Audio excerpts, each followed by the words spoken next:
Кийинки сөз Козуев Алишер Абайбилаевичте. Рахмат, Жамиля Кубанычбековна. Урматтуу Алмаз Ахунжанович. Мен айтайын деген маселе бул Айыл чарба министрлигине. Айыл чарба министрлиги акыркы күндөрү жалпы эле үрөнчүлүк чарбаларга бир жакшы шарттарды түзүп берели деген программалары бар. Жеңилдетилген насыяларды берели дейт, шарттарды түзүп берели, жерлерди дагы узартып берели, көбөйтүп берели деген жакшы программаны иштеп атышат да.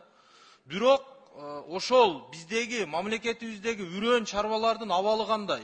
Биринчи кезекте ошону бир тыкыр изилдеп чыкса, канчалаган мамлекет боюнча үрөнчүлүк чарбалар бар, бирок мактанарлык бизде бир эки дагы санай турган чарба жок. Биз үрөндү эмне себептен сырттан алып келип атабыз? Өзүбүздөгү чарбалар жоктугу үчүн сырттан алып келип атабыз үрөндү. Ошого бир жакшыраак бир анализ кылып комиссия түзүп барса, бир эле мисалды айта турган болсок, биздин Кара Суу районунун Жоош айыл өкмөтүндө эки үрөнчүлүк чарба бар. Косыхы и Гысуу деп аталат. Жүздөгөн гектар жерлери бар.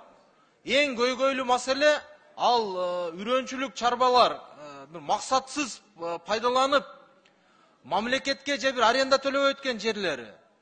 Болгону соцфонд менен гана налог төлөп, субарендага берип, дыйкандарга 20-30 миң деген суммага гектарын дыйкандарга сатып атат субарендага. Кайсы бир адамдардын чөнтөгүнө түшүп атат ошол акчалар. Мен бир ай мурда Айыл чарба министрлигине кат бердим эле.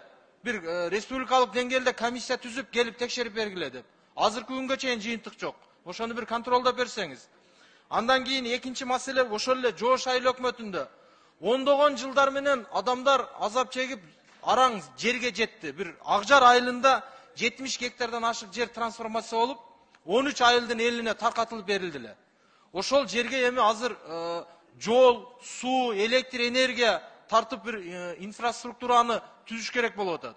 Ошону бир тапшырма берип койсоңуз, Алмаз Ахунжанович. Андан